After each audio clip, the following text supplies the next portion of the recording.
Հրապարակը գրում է ՔՊ-ում իրար ոտքի տակ փորելու իրար դեմ գործ տալու ժամանակներ են առաջիկա համապետական ընտրությունները, որքան մոտենում են, այնքան ներիշխանական գզվրտոցն է թափ հավաքում։ Պատգամավորներից մեկը թերթին պատմել է, որ բոլորը բոլորի դեմ դոսիեներ են հավաքում ու զեկուցում շեֆին, մեկը մյուսին փչացնելով, վատաբանելով փորձում են շահել նրա վստահությունը տեղ ունենալ հաջորդ ցուցակում։ Թերթի զրուցակիցը կատակել է, ժամանակներն այնպիսին են, որ ինքն անգամ սեփական ստվեր ինչի վստահում ձկան պես լուր գալիս է խորհրդարան, հեռանում, որ հանկարծ իր գլխին չսարքեն։ Սակայն գիտակցում է, որ լռությունն էլ չի երաշխավորում փրկությունը, քանի որ ամեն ինչ կառավարվում է ամենավերին օղակից ու ամենաաննշան թվացող միջադեպը երբեմն այնքան հատուկ ուռճացվում է, որ ում նպատակահարմար գտնեն, պախարակեն, վարկաբեկեն, որ խելոք նստեցնեն իր տեղը։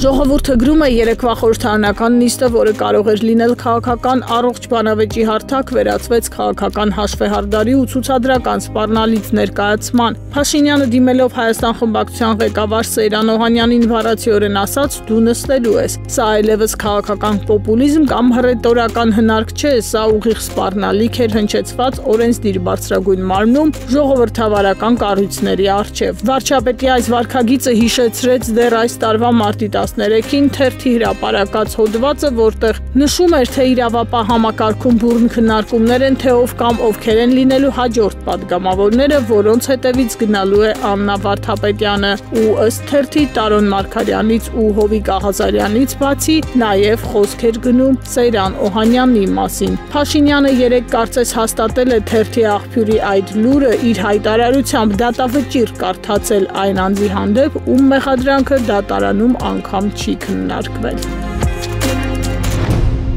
Հրապարակն էլ գրում է հակակոռուպցիոն կոմիտեն վերջին շրջանում ռեյդի է դուրս եկել, որի մեջ ձերբակալություններ են կաշառքի մեղադրանքով։ Մայիսի 2-ին ձերբակալվեց 2 անձ, որոնցից մեկը պեկտեսու չէր, նույն օրը կաշառք վերցնելու մեղադրանքով ձերբակալվել էր Արտաշատի ՄՌՈՒ-ի աշխատակիցը, ավելի վաղ դատարան էին ներխուժել, բերման ենթարկել դատավոր Արտուշ Գաբրիելյանին, ապա ԲԴԽ-ից թույլտվություն ստանալուց հետո կաշառքի մեղադրանքով նրան կալանավորեցին։ Մի քանի օր առաջ սննդի անվտանգության տեսչական մարմնի պետ Արամ Դանիելյանին ու ՍԱՏՄ մի շարք այլ աշխատակիցներ կալանավորվեցին բենզինի ու պարգևավճարների յուրացման մեղադրանքով։ Վերջին դեպքն էլ 3 էր մայիսի 7-ին ոստիկանության Էջմիածնի բաժնի 9 ոստիկան ձերբակալվեց հանցագործության դեպքը թաքցնելու համար։ Ձերբակալվածների թվում նաև բարձրաստիճան պաշտոնյա դեպքը վերաբերում է ծեծկրտուկին։ Իրավապահ համակարգի աղբյուրն ասել է, իրավապահները այդ ռեյդը պայմանավորել են ընտրությունները ու իշխանությունը սկսել է քարոզարշավը ակտիվացրել իրավապահներին հանրությանը ցույց տալու, որ պայքարում է կոռուպցիայի դեմ ու ոչ մեկի չի խնայում։ Հակակոռուպցիոնին հանձնարարվել է բացահայտել դատական իշխանությանը համատարած կալանքի սանկցիաներ տալ կաշառք վերցրած չինովնիկներին ու խախտում թույլտված դատավորներին, գրում է թերթը։